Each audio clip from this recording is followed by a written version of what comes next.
बहुत पुरानी बात है। एक गांव में एक बूढ़ा और बुढ़िया रहते थे। वे दोनों बड़े दुखी थे क्योंकि उनके बच्चे नहीं थे। दोनों कभी कभी बहुत उदास हो जाते थे और सोचते थे हम ही हैं जो अकेले ज़िंदगी गुजार रहे हैं। एक बार बूढ़े ने बुढ़िया से कहा, मुझे अकेले रहना अच्छा नहीं लगता है, क्यों न हम एक बकरी को घर ले आएं। उसी दिन दोनों हाट में गए और एक बकरी खरीदकर घर ले आए। 4 कौड़ी में वह बकरी खरीद कर लाए, इसलिए वे बकरी को 4 कौड़ी नाम से पुकारते थे। बकरी के साथ बुढ़िया माई बहुत खुश थी। उसे अपने हाथों से खिलाती पिलाती जहाँ भी जाती 4 कौड़ी को साथ ले जाती। पर थोड़े ही दिन में बकरी बहुत ही मनमानी करने लगी। किसी के भी घर में घुस जाती थी और जो भी मिलता खाने लगती। आसपास रहने वाले बहुत तंग हो गए और घर आकर बकरी के बारे में बोलने लगे। बूढ़े बाबा को बहुत गुस्सा आने लगा। बूढ़ी माई को कहने लगे, इस बकरी को जंगल में छोड़ आते हैं। बुढ़िया ने कहा, ये क्या कह रहे हो, ऐसा करते हैं, राउत के साथ उसे जंगल में चरने के लिए भेज देते हैं। बकरी चराने वाले राउत के साथ बकरी जंगल जाने लगी, लेकिन थोड़े ही दिन में रावत भी बहुत तंग हो गया क्योंकि 4 कौड़ी उसका कहा नहीं मानती थी। उसने बकरी को चराने ले जाने से इनकार कर दिया। बकरी फिर से घर में रहने लगी और अब उसे 2 बच्चे हो गए जिनका नाम खिरमिट और हिरमिट रखा गया। ये दोनों भी सबको तंग करने लग गए।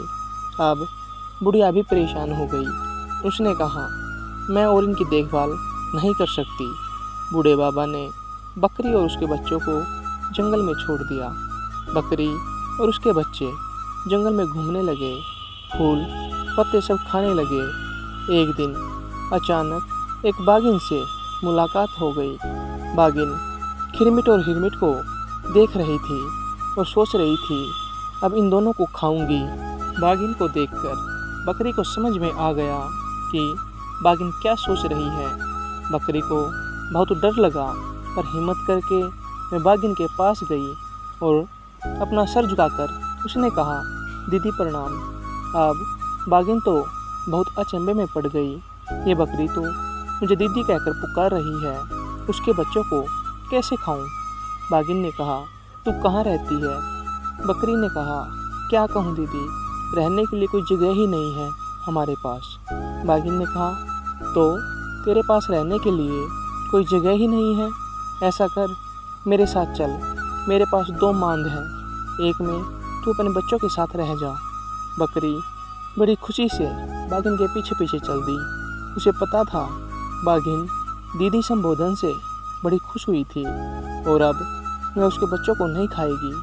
बाघिन की मांद के पास दूसरी मांद में अपने बच्चों के साथ बकरी खुशी से रहने लगी। बाघिन भी उसे तंग नहीं करती थी, लेकिन कुछ दिनों के बाद बाघिन को जब बच्चे हुए, बाघिन फिर से बकरी के बच्चों को खाने के लिए बेचैन हो गई। बच्चे पैदा होने के बाद वह शिकार करने के लिए नहीं जा पा रही थी। भूख भी उसे और ज़्यादा लगने लगी थी। बकरी बाघिन की आंखों की ओर देखती और मन ही मन चिंतित हो उठती। वह बाघिन के पास जाकर दीदी दीदी कहती और बातें करती रहती ताकि उसकी आंखों के भाव बदल जाए। बाघिन ने उससे कहा, मेरे बच्चों का कोई नाम रख दो। बकरी ने कहा, एक का नाम एक कांटा, दूसरे का नाम 2 कांटा। बाघिन के बच्चे एक कांटा और 2 कांटा और बकरी के बच्चे खिरमिट और हिरमिट। शाम होते ही बाघिन ने बकरी से कहा, तुम तीनों अगर हमारे संग सोते तो बड़ा अच्छा होता, या किसी एक को अगर भेज दो। अब बकरी बहुत परेशान हो गई, क्या कहूँ बाघिन से? खिरमिट ने अपनी माँ को चिंतित देखकर कहा, माँ तू चिंता मत कर, मैं जाऊँगा वहाँ सोने। बाघिन के मांद में जाकर खिरमिट ने कहा, मौसी मौसी मैं आ गया।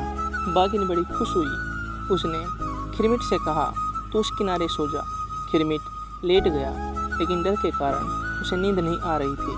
थोड़ी देर के बाद वह उठकर बाघिन के पास जाकर उसे देखने लगा। हाँ, बाघिन गहरी नींद में सो रही थी।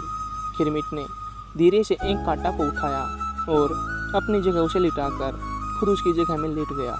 जैसे ही आधी रात हुई, बागिन की नींद खुल गई। वह मान के किनारे धीरे धीरे पहुंची और आंखों में तब भी नींद रहने के कारण ठीक से देख नहीं पाई और तुरंत उसे खाकर सो गई। जैसे ही सुबह हुई, खिरमिट ने कहा, मौसी मैं अब जा रहा हूँ। बागिन चौंक गई।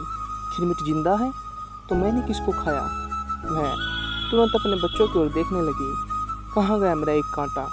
बागिन गुस्से से छटपटा रही थी। उसने कहा, आज रात को भी आ जाना सोने के लिए। उस रात को जब खिरमिट सोने के लिए पहुंचा, उसने देखा बागिन अपनी पूंछ से 2 कांटा को अच्छे से लपेट कर लेटी थी। अब खिरमिट सोच में पड़ गया। बागिन ने कहा, जा उस किनारे जाकर सो जा। खिरमिट उस किनारे जाकर लेट गया, लेकिन उसे नींद नहीं आ रही थी।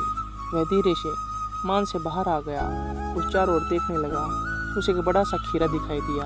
उसने उस खीरे को उठाकर मान के किनारे पर रख दिया और खुद अपनी माँ के पास चला आया। सुबह होते ही खिरमिट ने बागिन के पास जाकर कहा, मौसी अब मैं जा रहा हूँ। बागिन उसकी ओर देखती रह गई। फिर उसे डकारे आई। यह तो खीरे की डकार आई है, तो इस बार मैं खीरा खा गई। बागिन बहुत गुस्से से खिरमिट की ओर देखने लगी। खिरमिट धीरे धीरे मान से बाहर निकल आया और फिर तेजी से अपनी माँ के पास पहुँचा। दाई दाई, अब बागिन हमें नहीं छोड़ेगी, चलो जल्दी चलो, यहाँ से निकल पड़ते हैं। बकरी खिरमिट और हिरमिट को लेकर भागने लगी। भागते भागते बहुत दूर पहुँच गई। बकरी खिरमिट और हिरमिट को देखती और बहुत दुखी होती। ये नन्हे बच्चे कितने थक गए हैं। उसने बच्चों से कहा, थोड़ी देर हम तीनों पेड़ के नीचे आराम कर लेते हैं। पर खिरमिट ने कहा, माँ बागिन तो बहुत तेज़ दौड़ती है, वह तो अभी पहुँच जाएगी। हिरमिट ने कहा, क्यों न हम इस पेड़ पर चढ़ जाएं? बकरी ने कहा, हाँ ये ठीक है, चल हम तीनों इस पेड़ पर चढ़ जाते हैं। बकरी खिरमिट और हिरमिट पेड़ पर चढ़ गए और आराम करने लगे। उधर बागिन बकरी वाली माद में पहुंची। उसने इधर देखा उधर देखा, कहाँ गई बकरी? बाहर आई और उसके बाद बकरी के पैरों के निशान देखकर समझ गई कि वे तीनों किस दिशा में गए। उसी को देखते हुए बागिन चलती रही, फिर दौड़ती रही। उसे उस पेड़ के पास पहुंचने में ज़्यादा समय नहीं लगा।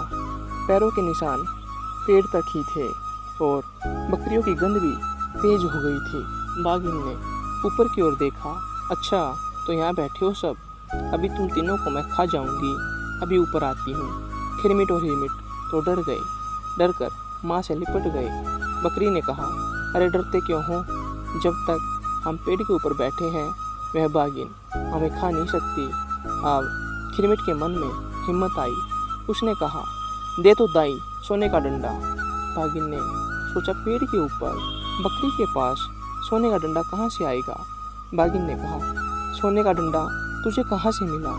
बकरी ने कहा, खिरमिट हिरमिट ये ले डंडा। ये कहकर बकरी ने ऊपर से एक डंडा फेंका। बागिन की पीठ पर वह लकड़ी गिरी। बागिन ने सोचा, डंडा तो डंडा ही है, चोट तो लगती है। वह वहाँ से हट गई, लेकिन पेड़ के आसपास ही रही। अब बकरी कैसे अपने बच्चों को लेकर नीचे उतरी?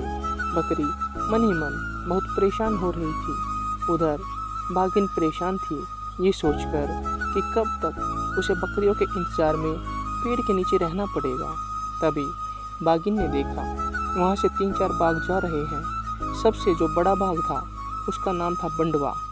बागिन बंडवा के पास गई और उस पेड़ की ओर संकेत किया जिस पर बकरियां बैठी थी। बंडवा तो बहुत खुश हो गया। वह अपने साथियों को साथ लेकर पेड़ के नीचे आकर खड़ा हो गया। बकरी अपने बच्चों से कह रही थी, डर किस बात का, ये सब नीचे खड़े होकर ही हमें देखते रहेंगे। लेकिन तभी उसने देखा कि बंडवा पेड़ के नीचे खड़ा हो गया। उसके ऊपर बागिन, बागिन के ऊपर और एक बाघ, उसके ऊपर अब तो चौथा बाघ पेड़ के ऊपर तक आ जाएगा। बकरी अब डर गई थी, कैसे बचाएं बच्चों को। तभी खिरमिट ने कहा, दे तो दाई सोने का डंडा, तेमा मारो तरी का बंडा।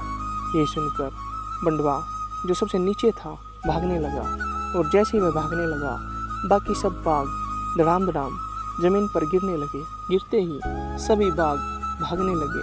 सबको भागते देख बाघिन भी भागने लगी। बकरी ने कहा, चल खिरमिट चल हिरमिट, हम भी यहाँ से भाग जाएं, नहीं तो बाघिन फिर से आ जाएगी। बकरी अपने बच्चों को साथ लिए दौड़ने लगी। दौड़ते दौड़ते जंगल से बाहर आ गए। तीनों सीधे बूढ़ी माई के घर आ गए। बूढ़ी माई को चारों ओर से घेर लिया।